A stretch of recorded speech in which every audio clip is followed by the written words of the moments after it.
reading. Call on Government Order of the Day number 21. Weathertight Homes Resolution Services Financial Assistance Package Amendment Bill Committee Stage continued. I declare the House in committee for further consideration of the Weathertight Homes Resolution Services Financial Assistance Package Amendment Bill. Mr. Chairman. Speaker.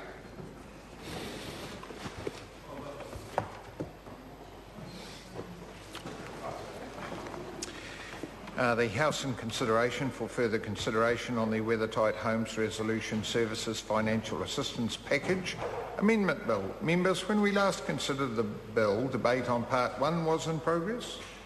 Phil Twyford has the call and he has just over 3 minutes remaining. Should he wish to avail himself of the opportunity? I certainly do, Mr. Chairman. Phil Twyford. Thank you for that opportunity. I wanted to just begin the debate this afternoon by providing a little bit of context on this issue. Many New Zealanders have had their lives not just touched but blighted by the leaky homes disaster over the last 20 years. And those people need no explanation about what a catastrophe leaky homes have been.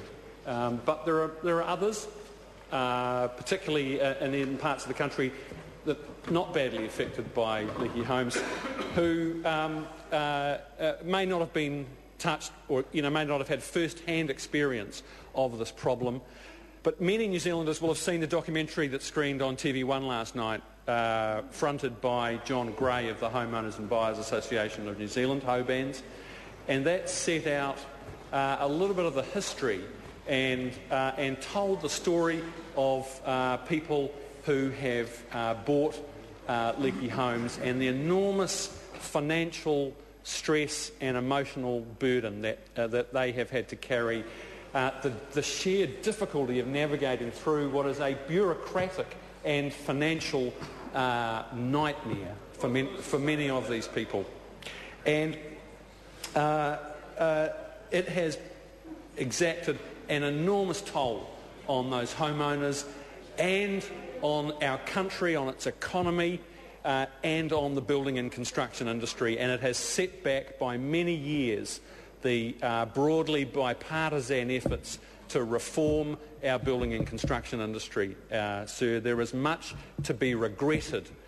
The leaky homes problem is one of the great legacies of the free market fundamentalism that blighted this country through the 1980s and 90s. And, sir, it was a handful of measures that we can lay the blame for this problem at the door of, and I'm talking about the decision by the Building Inspection Authority under the National Government in the 1990s to allow the use of untreated timber in the construction of houses. It was the failure to have a proper product certification regime in place. It was the winding down, the destruction of our apprenticeship system that was a major contributor to that. And those things are all to be regretted, and many of those lessons have been learned, and the review of the Building Act that was begun under Shane Jones as the Minister and carried on is remedying some of those problems. Honourable Maurice Williamson.